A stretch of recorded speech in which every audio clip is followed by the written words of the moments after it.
In one archived interview, Roger Troutman tried to explain the difference between a Mick Jagger solo record and a Rolling Stones record.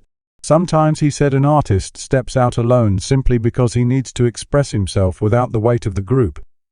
It was an offhand comment about music, but in hindsight it sounded like a man who understood the cost of control. In the early hours of April 25, 1999, something went profoundly wrong in Dayton, Ohio. Inside a parked car near a small private recording studio, Roger Troutman, the man whose talkbox sound had quietly rewired black music, was found slumped in the driver's seat, bleeding from 4 gunshot wounds. He was still breathing when first responders reached him. He would not stay alive for long. Minutes later, not far from that car, police found his older brother and longtime manager, Larry Troutman, dead from what authorities immediately labeled a self-inflicted gunshot wound. By sunrise, the language was already fixed in reports and headlines: murder-suicide.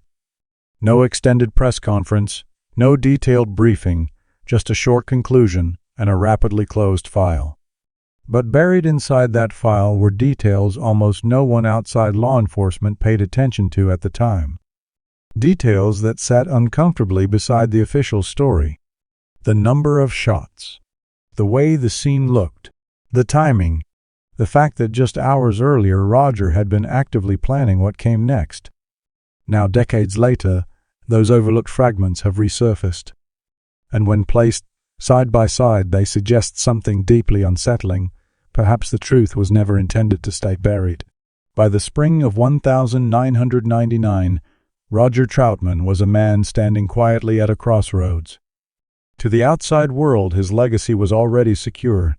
He was the talkbox pioneer whose sound had shaped funk, early hip-hop, and modern R&B, the voice of Zapp, whose influence echoed through records long after their release. But behind that legacy, his private life was far less stable. According to people who knew him, then Roger was restless, unwilling to be locked inside nostalgia, increasingly determined to reclaim control over his music, his finances, and his future. Years of operating under family management, especially under the authority of his older brother, Larry had begun to feel less like protection and more like a cage. Those close to the situation later recalled a slow build of tension around money contracts and who made decisions. None of it was loud enough to become tabloid material, but it hung over him every day. There were no public meltdowns, no public rants about betrayal.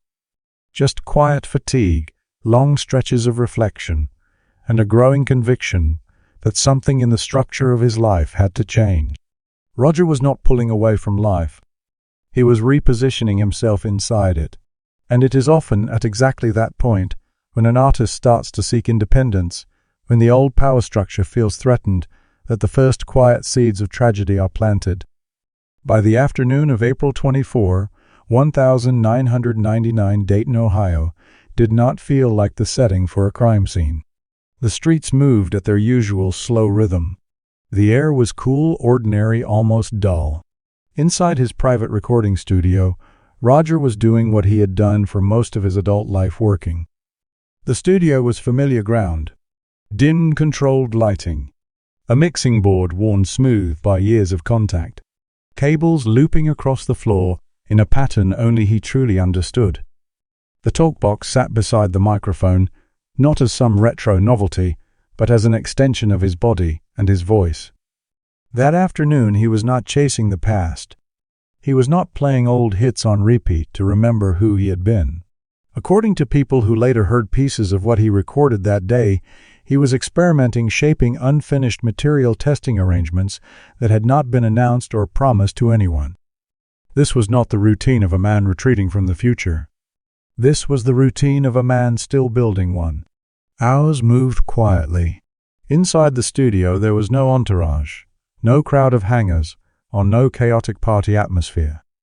Just long cycles of sound and silence, playback, adjustment, pause, repeat.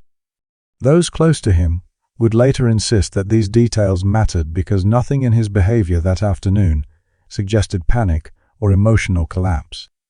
If anything, he appeared steady, controlled, grounded in the ritual that had carried him through decades in the industry. In the early evening, Roger stepped away from the console and made several phone calls. The conversations, according to people who described them later, were practical and straightforward. He talked about upcoming studio sessions, possible live dates and plans that extended beyond that weekend, beyond that month. Crucially, nothing was cancelled. No one received a farewell message.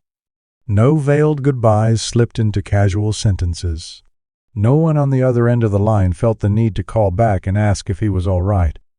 In the aftermath, they would all say the same thing: he sounded normal. By late evening, the studio settled into silence. Equipment was powered down in stages the way it always was. Lights clicked off one section at a time. There were no reports of heavy drinking. No drugs scattered across a table. Toxicology results would later confirm what the scene suggested. Roger had been sober, clear-headed, and present. Shortly before midnight, he walked out into the parking lot. The lot was small, poorly lit, but familiar. A place he had pulled into countless times without incident. No security footage from that night was ever released publicly. No confirmed witnesses stepped forward to describe what they saw in those final moments before everything changed. What exists instead is a blank space in the timeline and the consequences that followed it. Sometime after midnight, the quiet broke. Gunshots cut through the stillness of the lot. How many seconds passed between them is unclear.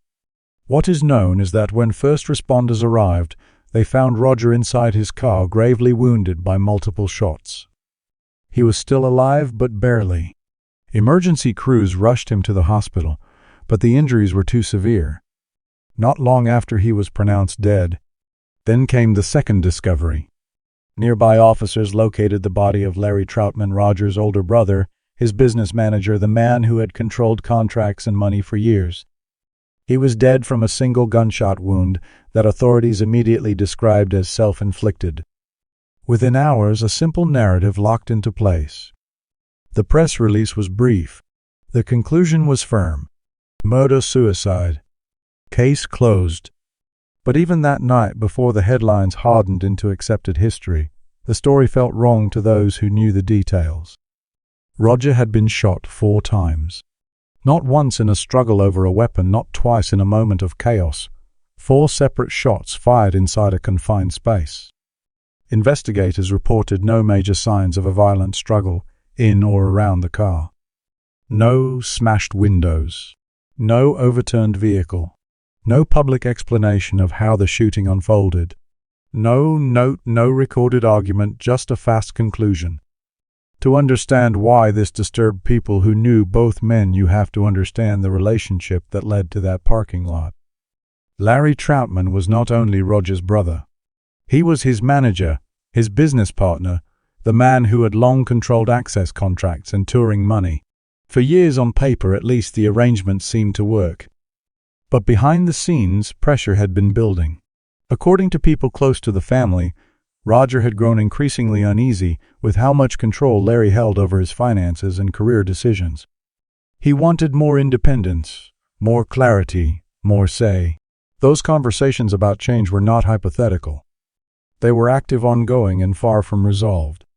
Yet on April 24, Roger did not behave like someone expecting violence. He did not avoid the studio. He did not call off his plans. He did not send out a frantic message asking anyone to intervene. He followed his usual routine. He planned for the future. That contradiction matters because the official story depends on a sudden eruption of rage or despair, a collapse that came out of nowhere. And the timeline leading up to that night does not clearly support it. There is no documented escalation that day, no crisis call, no intervention, no witness outside that parking lot who saw a visible emotional breakdown. By morning, Dayton woke up to the news that one of funk's most distinctive voices was gone. Coverage was short, respectful, and stripped of complexity. A tragic family incident, a closed file.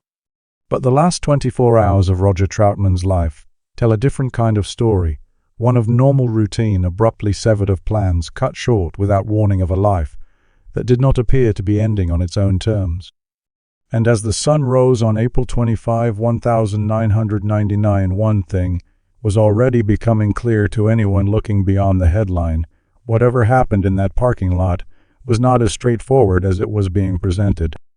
This final day was not a self-contained tragedy. It was only the first chapter in a case that would remain full of quiet, unresolved questions. If you know someone whose life or personality mirrors this story, share their name in the comments. We'd like to explore their journey as well. What happened in that parking lot did not begin with a trigger pull. It began years earlier, quietly inside contracts, bank accounts, studio offices, and family conversations that never appeared in public. Long before April 25, 1999, the foundations for that night were already being laid. At the center of everything was Roger Troutman.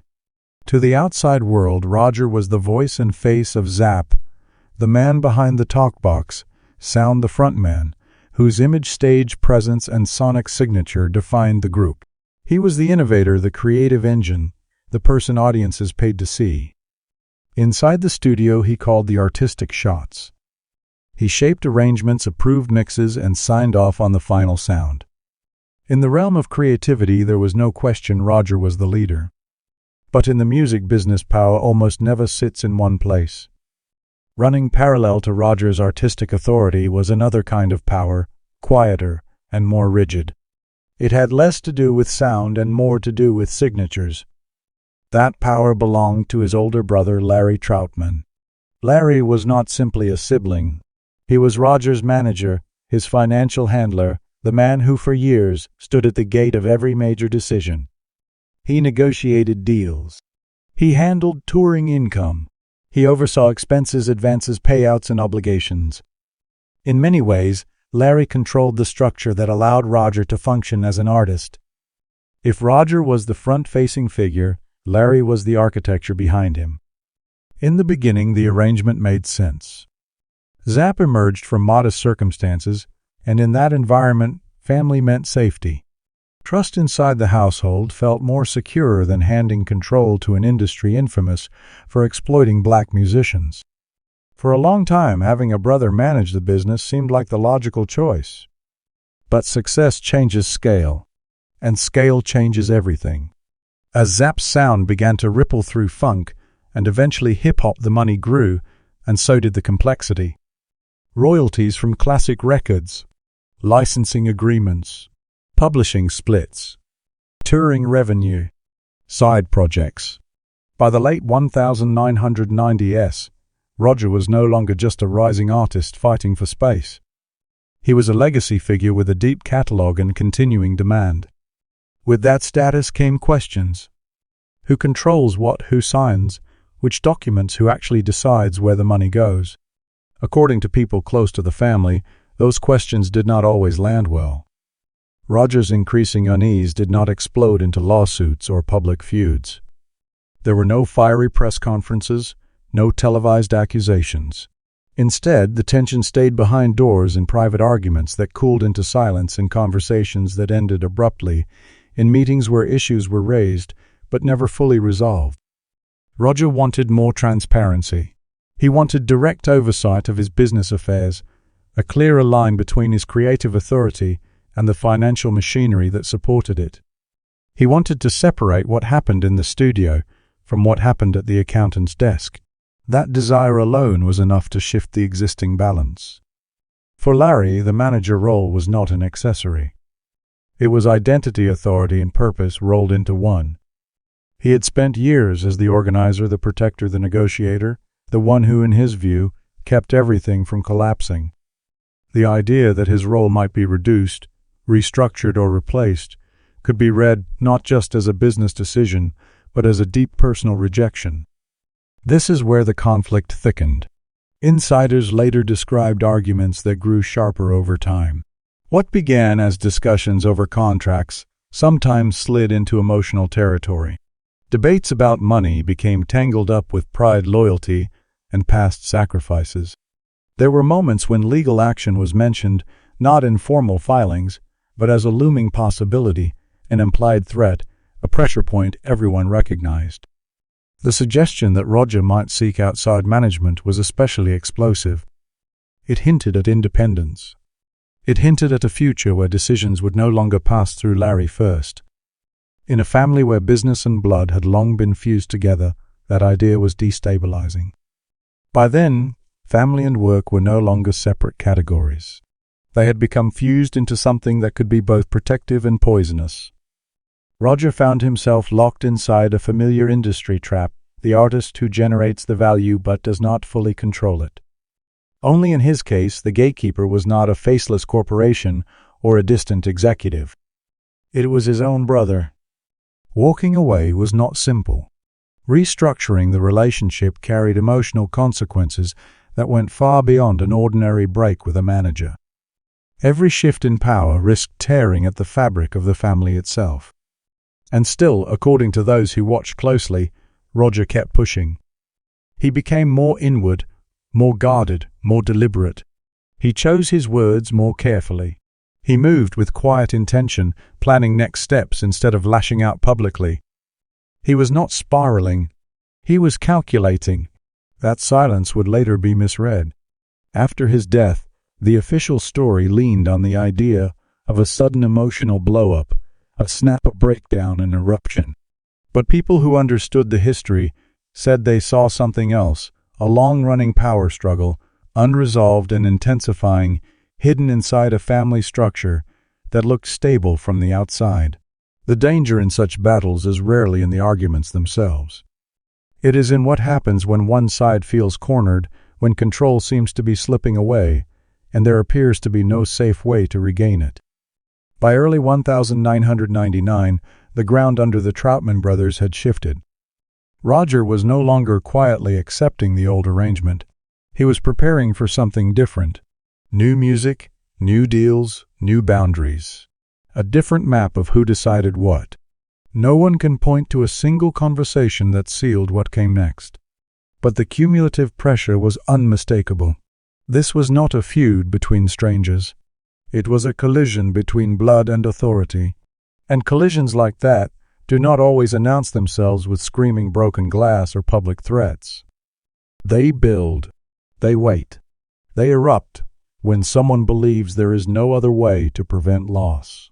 On the surface, April 24, there looked uneventful studio work, phone calls, routine habits. Underneath it carried years of unresolved strain. Strain that never appeared in court documents, never showed up in a public statement, never received official acknowledgement. When the police later reduced everything to a single phrase, murder-suicide, they compressed a long, tangled history into one moment of violence. Context disappeared. Motive was flattened. Responsibility became a simple label.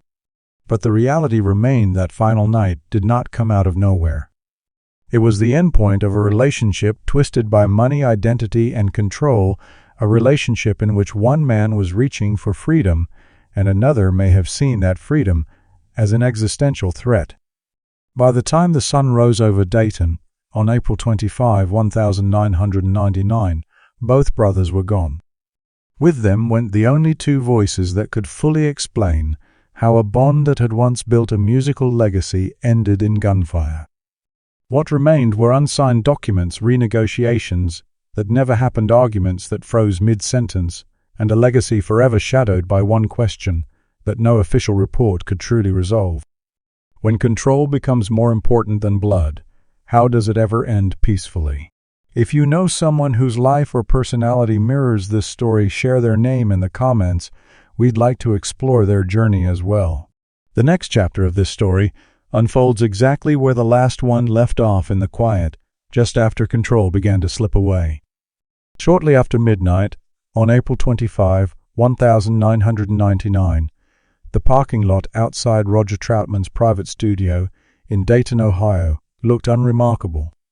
The pavement was still. Streetlights hummed their low electric tone.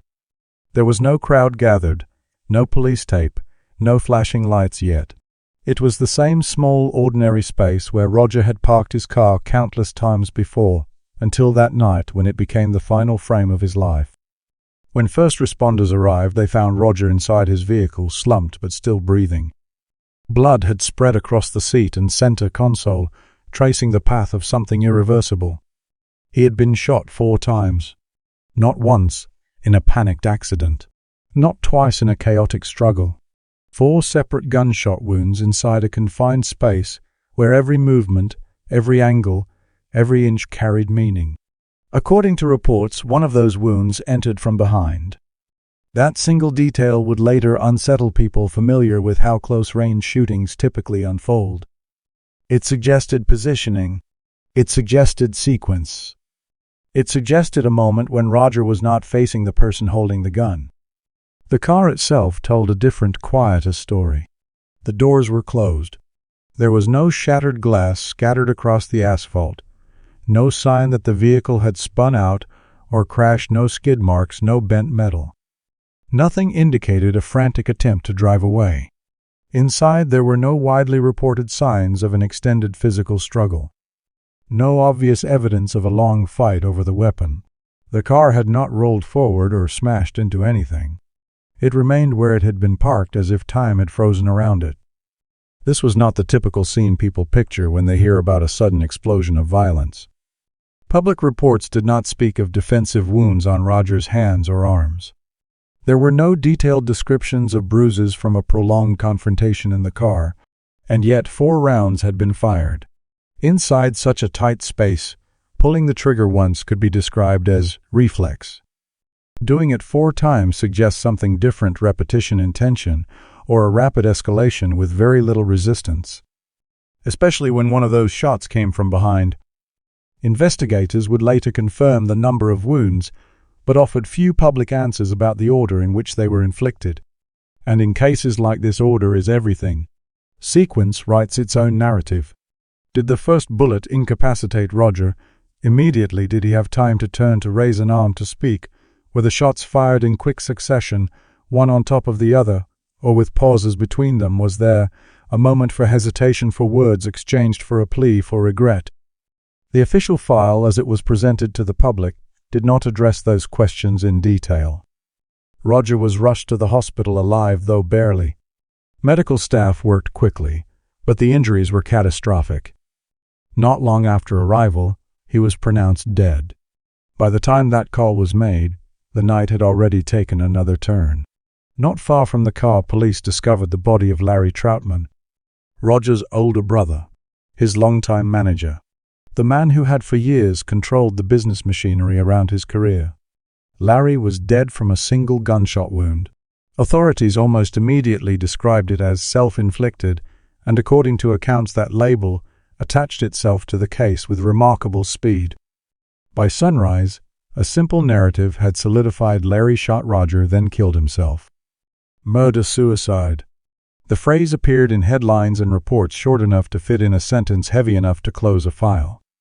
But within circles familiar with forensic work, the case did not feel entirely settled. In shootings involving multiple wounds inside a stationary vehicle, investigators typically reconstruct the event with precision.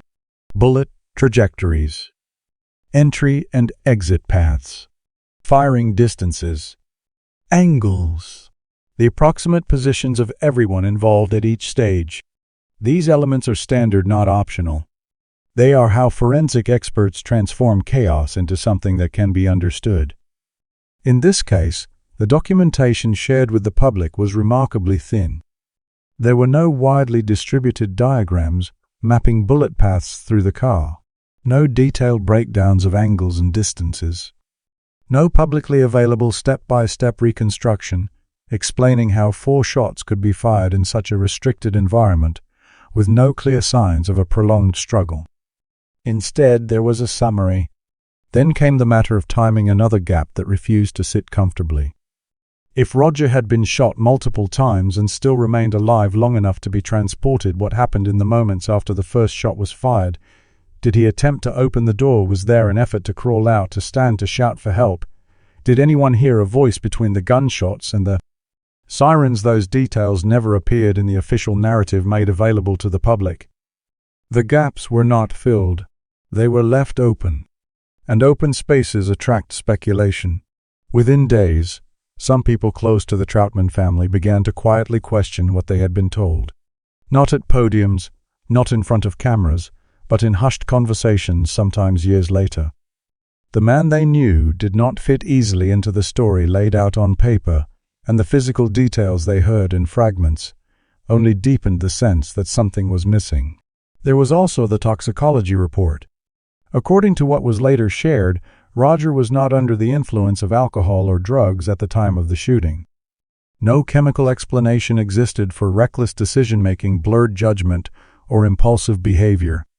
He was, by all accounts, clear-headed. That fact clashed sharply with the idea of a sudden, uncontrollable family meltdown inside a parked car. Another detail that troubled observers was the location itself. This was not a private bedroom or kitchen hidden behind closed doors. It was a parking lot adjacent to a working studio, a semi-public space, where anyone could potentially arrive without warning. The risk of interruption was real. Anyone choosing that setting for something so violent would be making a choice under pressure, not comfort. And yet the car remained undisturbed. No rush to flee the scene. No chaotic evidence of a desperate attempt to attract attention.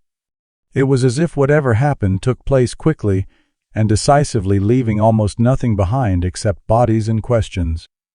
When the autopsy was summarized for public consumption, it focused on the basics: cause of death, location of wounds, fatal trauma.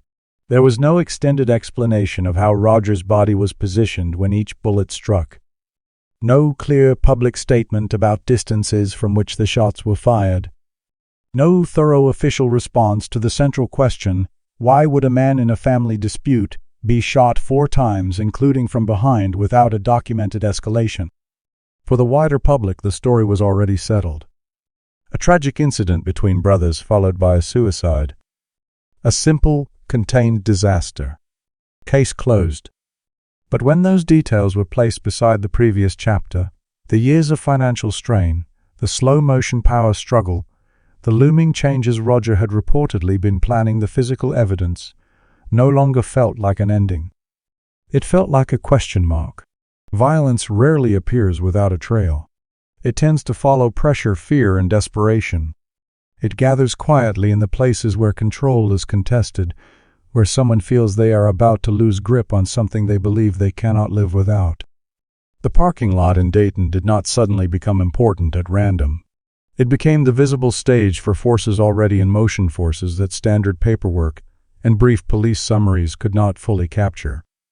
And as the autopsy details remained sparse, one unsettling possibility refused to fade: the official version of events might have been structurally sound on paper, but incomplete in truth.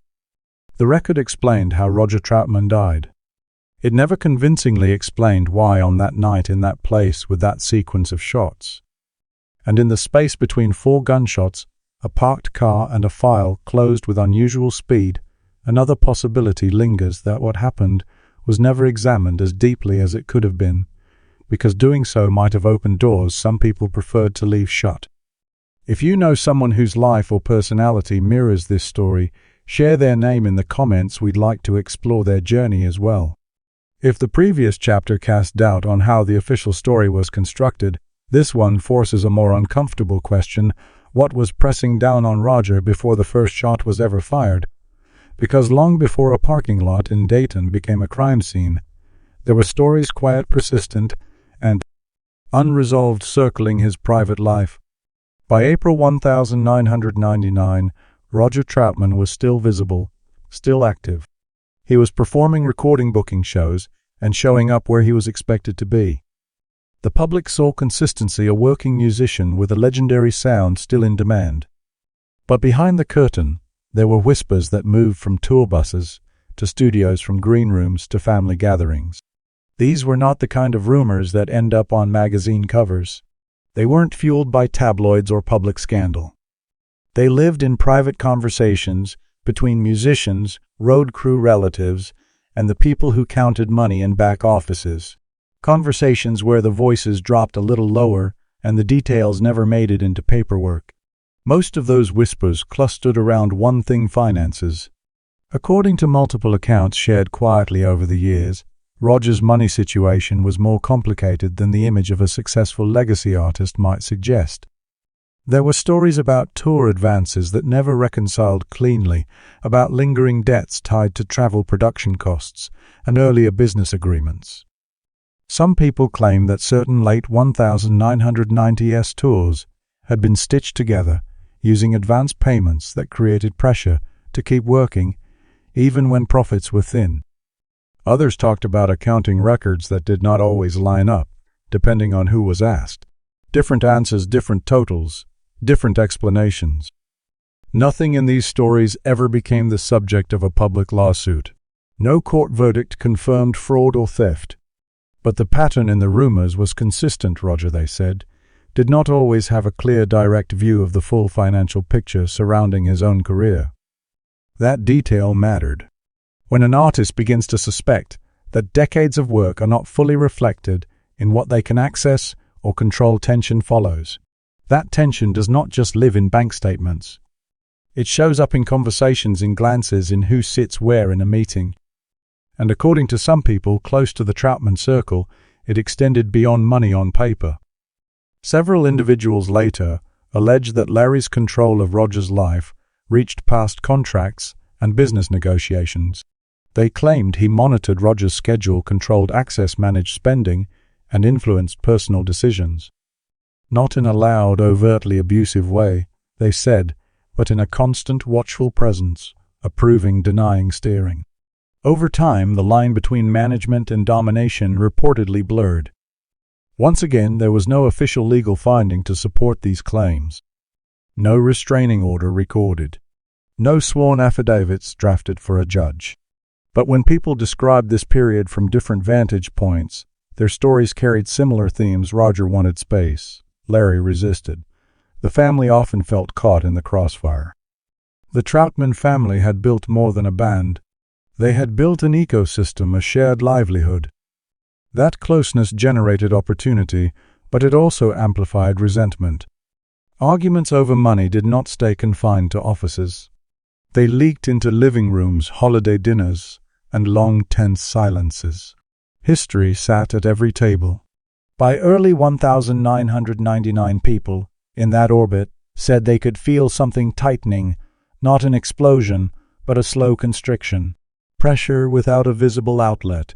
Friends and associates later recalled Roger expressing a specific kind of exhaustion, not the language of clinical depression, but of mental fatigue, the worn-out feeling that comes from being watched, managed, and second-guessed.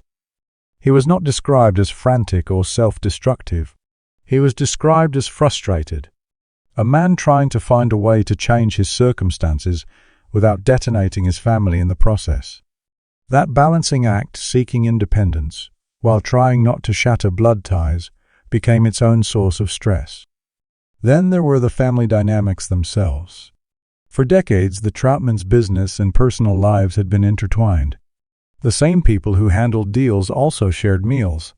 Success and sacrifice were woven together. Over time, that overlap created invisible debts and invisible expectations. Who owed what to whom, who had built what, who deserved control. By the late 1990s, according to insiders, those questions were not theoretical. Roger was said to be quietly exploring ways to restructure his management. Not necessarily to banish Larry completely, but to reduce his authority, to separate family affection from financial oversight, to gain direct control of what he had earned. Even the idea of such a shift would have carried huge emotional weight. For someone whose identity was tied to being the protector, the gatekeeper, the one who handled everything, the thought of losing that position could feel catastrophic. It was not just money at stake.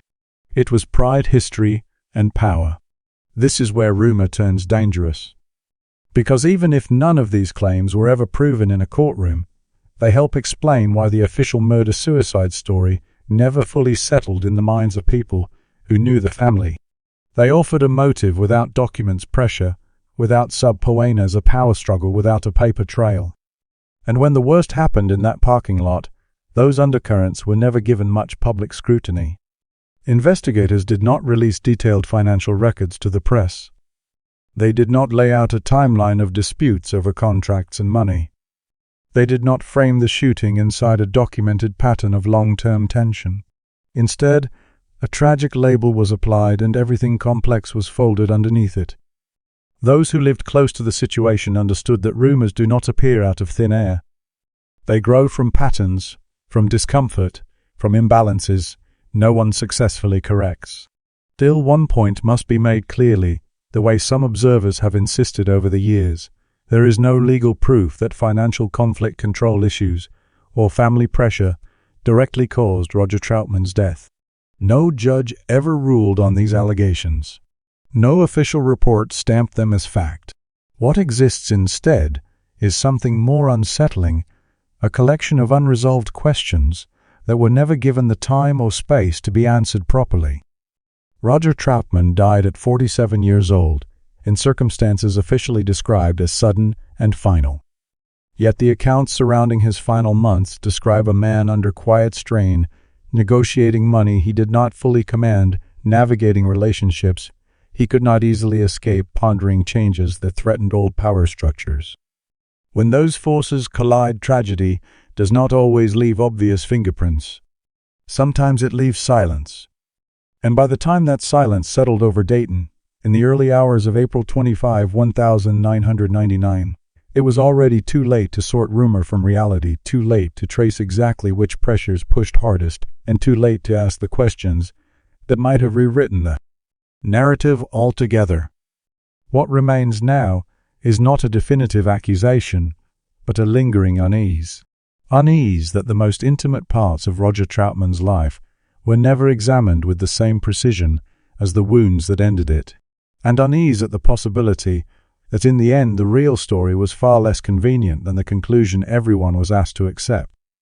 If you know someone whose life or personality mirrors this story, share their name in the comments. We'd like to explore their journey as well.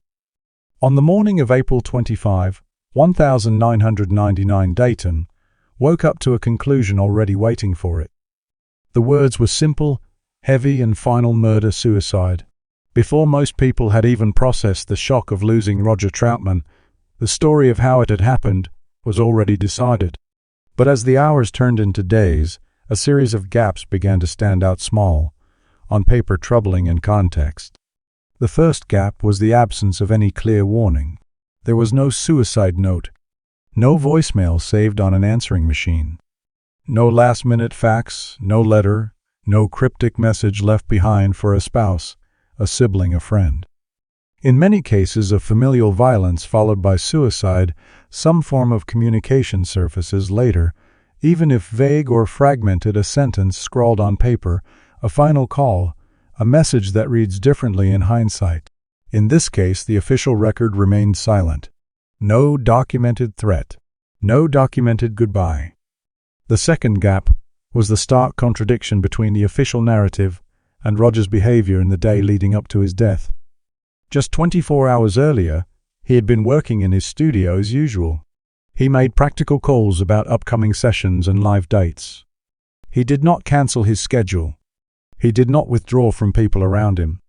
Toxicology results later showed no presence of drugs or alcohol that might have clouded his judgment or sent him spiraling. The version of events that required a sudden emotional collapse sat uneasily against a timeline that reflected routine stability and forward planning. The third gap lived inside the forensics themselves, or rather in what was not shared. Public reports confirmed 4 gunshot wounds, including at least one entering from behind, inside a stationary vehicle that showed no major signs of a struggle. What was not made public were the finer details that normally anchor such investigations: complete bullet trajectories, precise firing distances, carefully mapped angles, and a clear sequence of impact. In close-range shootings, these elements are standard tools used to reconstruct movement and intent. Here they were compressed into brief summaries. Without them, any attempt to truly piece together what happened inside that car becomes speculation. The fourth gap was the issue of sequence, the single factor that could alter the meaning of everything. Did the first shot disable Roger immediately, or did he have a moment to react, where the shots fired almost on top of one another, or with noticeable pauses, Was there time for an argument, for pleading for a final exchange? Did he shift in his seat? Did he reach for the door? Sequence is not a minor detail. It shapes the story of intent, fear, and control. Yet the official file, as understood publicly, did not walk anyone through these critical seconds. The fifth gap was the speed with which the case effectively closed. From scene to conclusion, the timeline moved quickly. There was no series of detailed public briefings, no extended explanation of the investigative process, no step-by-step presentation of evidence to the press. The label murder-suicide settled over the case like a lid. Once in place, it left little room for alternative interpretations to be examined, let alone taken seriously. Convenience appeared to win over curiosity. Finally, there was the question that almost no one in authority seemed eager to explore in depth, the possibility of a third factor, whether person or pressure. No evidence has ever been presented to prove a third party was directly involved. But in cases shaped by long-term disputes over money and power, standard investigative practice often includes a broader look at the surrounding ecosystem: financial records, business conflicts, external pressures, and anyone who might have stood to gain from certain outcomes. In this situation, at least in the public record, those wider avenues appear thinly explored or largely undisclosed. None of these gaps taken alone prove that the official conclusion was wrong. Together, however, they help explain why unease continues to linger decades later. Because the official story does an efficient job of answering how Roger Troutman died, it does not fully answer why that night, why that place, or why that exact chain of events. It does not convincingly explain how a man who was sober, working and planning ahead hours earlier, ended up shot 4 times in a parked car with a case wrapped almost as quickly as the news broke. As years passed, the headlines faded. The rumors receded into the footnotes of music history. The questions, instead of being resolved, settled into the margins, those quiet spaces where inconvenient details often live. But margins matter. They hold the contradictions, the missing context, the pieces that never quite fit the polished version of a story. And in the margins of this case, we are left with a portrait of a 47-year-old artist, standing at a turning point, repositioning his career, questioning control, planning next moves, then vanishing into a narrative that feels too thin for the weight of his life. What remains today is not a formal accusation, but a challenge. A reminder that when investigations stop where they should begin, truth does not vanish. It waits. It waits in the unanswered space between 4 gunshots, a parked car, a brother's body found nearby, and an official conclusion that, for many who knew the pressure behind the scenes, still refuses to feel complete. If you know someone whose life or personality mirrors this story, share their name in the comments. We'd like to explore their journey as well.